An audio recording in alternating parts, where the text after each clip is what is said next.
Saturday came faster than I expected. I stood outside my apartment building, smoothing the front of my black dress for what felt like the 100th time. My phone buzzed. Brandon. Your car is outside.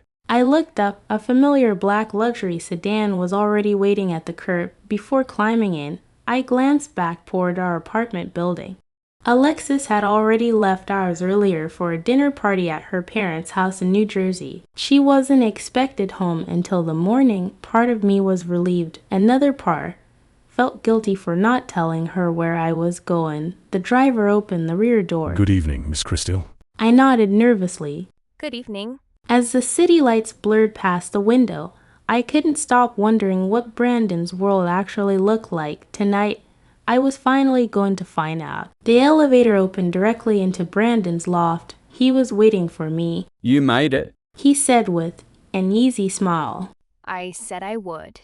You did. He stepped aside. Come in. The loft was breathtaking.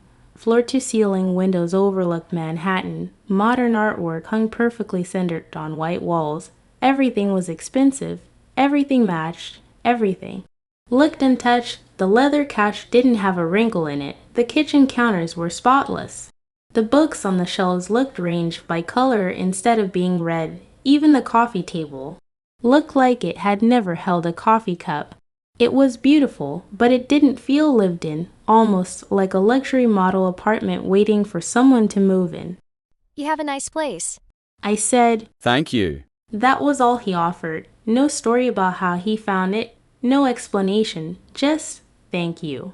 Dinner was already waiting. Steak, roasted vegetables, fresh bread, a bottle of red wine. Conversation came easier tonight. He smiled more, laughed more. I found myself relaxing. Every time my glass emptied, he quietly filled it again. I think that's enough. I laughed after another refill. Only if you want it to be. I smiled. I guess one more.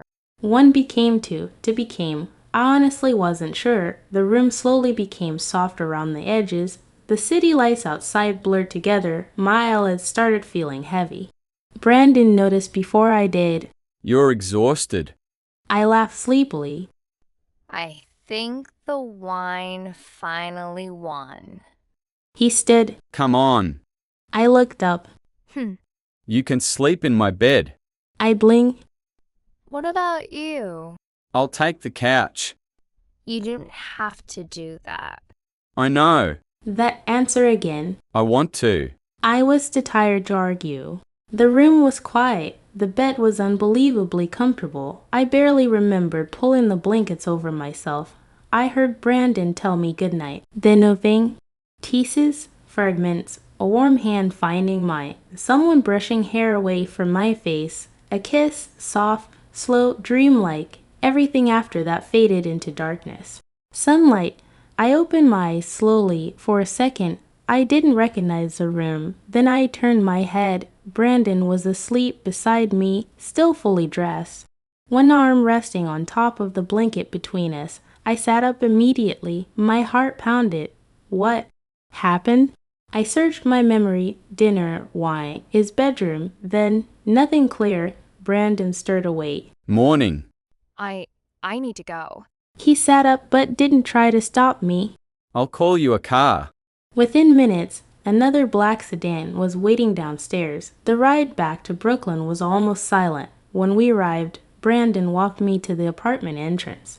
He looked at me for a long moment, then leaned in and kissed me gently. I'll talk to you soon. That was it. No lingering conversation, no teasing smile. He turned, walked back to the waiting car, and left. Something about it felt different, but I pushed the feeling aside. I unlocked the apartment door. It swung open immediately. I frowned. Alexis? No answer. Maybe she'd forgotten to lock it. I stepped inside. The apartment was quiet, too quiet.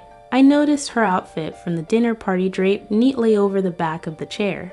Her heels sat beside it, but her slippers were gone. I smiled to myself. She probably got home and changed. Then I looked around. No Alexis. I pulled out my phone. 3 missed calls, all from Alexis. 1 text, Alexis. I'm heading home now. Why aren't you answering?